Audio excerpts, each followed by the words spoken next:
For perspective on today's meeting between the U.S. and Russia, we get two views. Andrea Kendall Taylor is a former senior intelligence official who focused on Russia and Eurasia. She's now at the bipartisan think tank Center for a New American Security.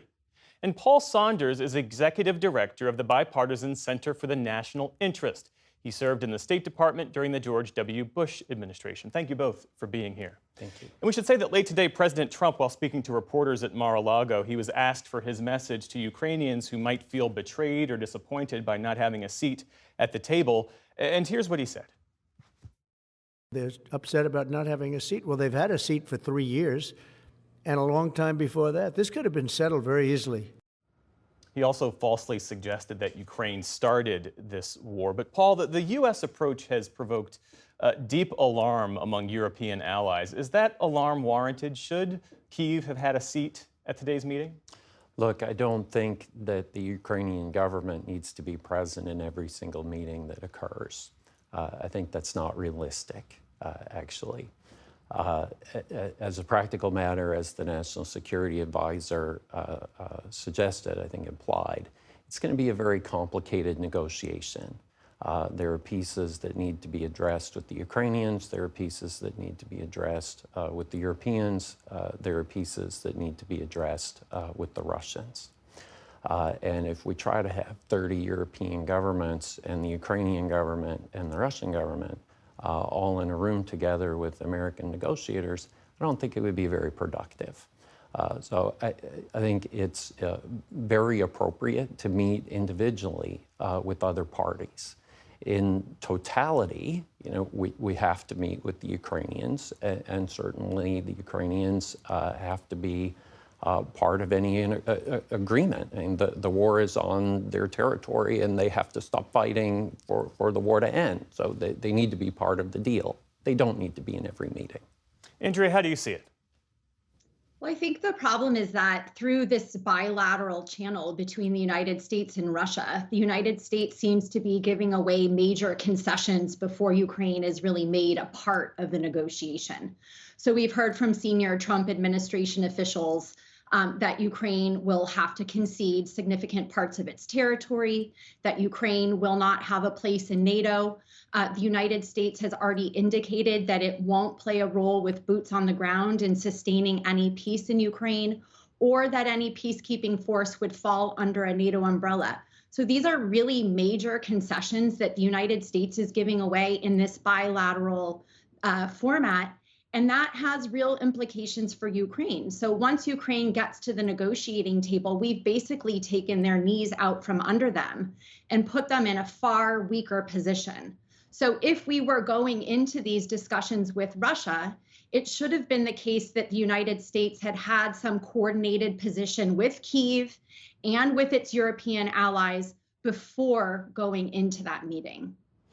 Add to that, Paul, the U.S. approach and attitude suggests that the administration is already looking beyond this war and looking toward meeting President Trump's long-held goal of boosting ties with Vladimir Putin. Is there any concern about, one, the U.S. robbing Ukraine of its agency, of its decision-making in this entire process, or two, of capitulating to Moscow?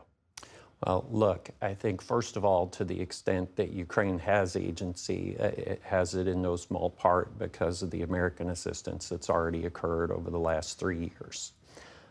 So I don't think we should have any illusions about that. And for Ukraine to expect the United States and the American people to do what had been done over the last 3 years indefinitely, I think is unrealistic.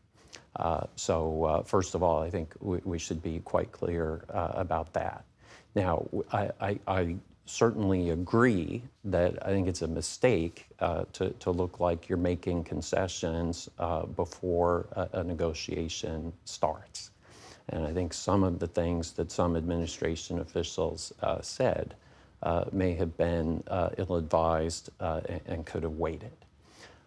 But ultimately, the United States has a very large stake in this conflict, and the United States is a sovereign country, and the leaders of the United States get to decide how long we're prepared as a country to stick with it.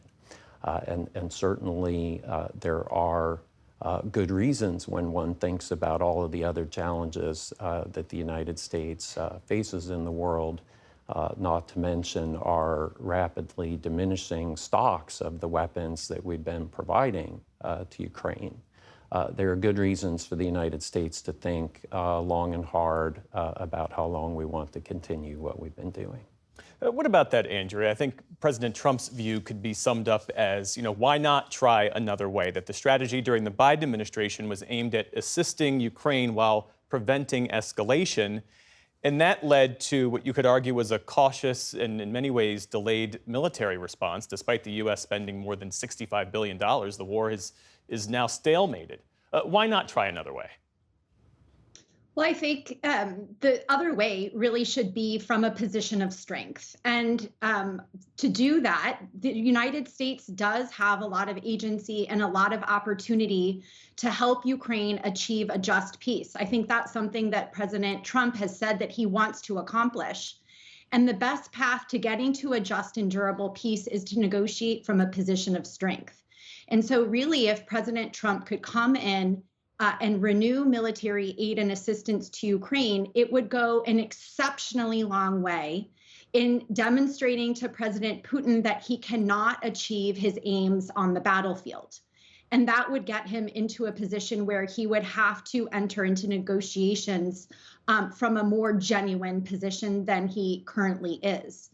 And so that there is this other way, which is to try to convince Putin that he can't continue. And then that would allow us to bring an end to the war. I think we all agree that we want to bring an end to the war. But in order to have a durable peace, the United States cannot make all of these major concessions. Because the risk is that, yes, we could get to a ceasefire. But if we're allowing Russia to get sanctions relief, to keep Ukraine out of NATO, to limit the size of the Ukrainian military so that it can't defend itself in the future. The key issue will be we might get peace now, but it will just enable Russia to pocket these concessions and strengthen its position to attack Ukraine again in the future and potentially to broaden its ambitions to other parts of Europe. Andrea Kendall Taylor and Paul Saunders, thank you both for sharing your perspectives with us this evening. Thank you. Thank you. Thanks.